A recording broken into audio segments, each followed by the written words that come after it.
102,6 Padang FM, Radio Ranah Minang, ABS SBK.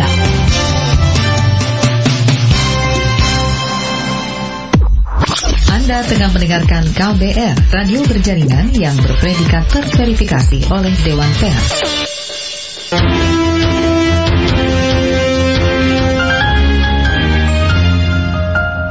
Inilah kabar baru pukul 13, saya Naomi Liandra. Kita ke lantai bursa. Perdagangan saham di Bursa Efek Indonesia siang ini kembali turun ke zona merah.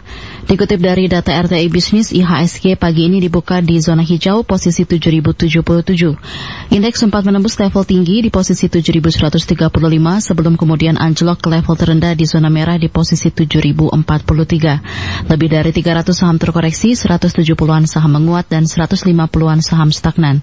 Sebanyak 15 miliar lembar saham diperdagangkan dengan nilai 7,4 triliun rupiah.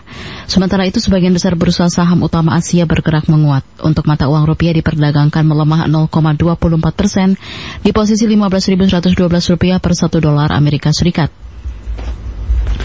Komisi Bidang Perdagangan di DPR meminta Kementerian Perdagangan melakukan intervensi agar harga bahan kebutuhan pokok bisa stabil. Anggota Komisi Perdagangan DPR Herman Kairon mengatakan saat ini belum ada penurunan harga bahan pokok secara signifikan.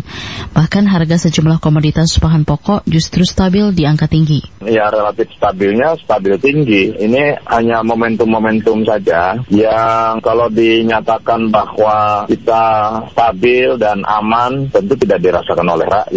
Karena juga pengaruh BBM, pasca kenaikan BBM juga ini terjadi tekanan harga sehingga harga meningkat juga. Nah, kalau melihat situasinya masih menjadi PR besar lah bagi Mendag ke depan, bagaimana melakukan stabilisasi harga pada tingkat harga yang terjangkau. Nah, ini yang menjadi PR dan tentu harus diselesaikan dalam waktu-waktu ke depan. Anggota Komisi Bidang Perdagangan DPR Herman Hairun meminta Menteri Perdagangan terus berkoordinasi dengan Kementerian Pertanian untuk memastikan ketersediaan stok pangan di pasar. Sebelumnya, Menteri Perdagangan Zulkifli Hasan mengklaim dalam 100 hari pertama ia bekerja telah membuat harga kebutuhan pokok stabil cenderung turun, termasuk minyak goreng yang dijual sesuai harga eceran tertinggi 14.000 per liter. Kita ke Jogja. Gubernur Daerah Istimewa Yogyakarta Sri Sultan Hamengkubuwono melarang praktik pungutan sekolah untuk pengadaan seragam siswa. Sultan mengatakan sekolah khususnya sekolah negeri tidak boleh melakukan pungutan seragam dengan dalih apapun. Larangan itu disampaikan Gubernur menanggapi temuan Ombudsman RI yang menemukan adanya praktik pungutan di sekolah dengan dalih pengadaan seragam. Pokoknya prinsip tidak boleh untuk seragam, ya kan? Nah sekarang prinsip ya bantuan dari orang tua itu prinsipnya boleh, tapi sekarang pemaksaan atau enggak, mestinya sukarela. Nek ngarani itu nggak bisa. Ini nek sukarela itu kemungkinan bisa. Sebelumnya Ombudsman RI perwakilan DIY menemukan praktik pengadaan seragam sekolah di beberapa sekolah.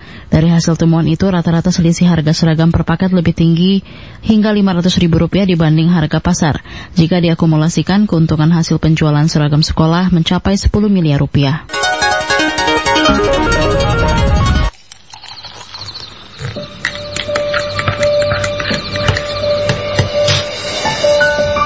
Hai, kamu apa kabar? Masih suka menikmati senja dan kopi? Aku masih ingat kebiasaan kita. Sehabis pulang kerja, selalu mencari tempat untuk sekedar ngobrol dan ngopi. Tapi kadang kita kehabisan bahan obrolan. Aku masih melakukan hal yang sama sampai sekarang, tanpa harus takut habis bahan buat ngobrol. Karena aku selalu mendengarkan KBR sore, dari Senin sampai Jumat jam 4 sore. Aku rindu. KBR, inspiratif, terpercaya. Saudara, demikian kabar baru KBR. Saya Naomi Liandra, undur diri.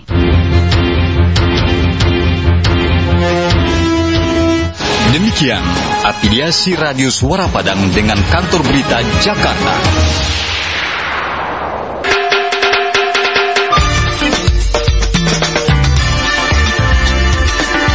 102,6 FM Suara Padang. Radio Ranah Minang, Adai Basali Sarak Basandi Kitabullah.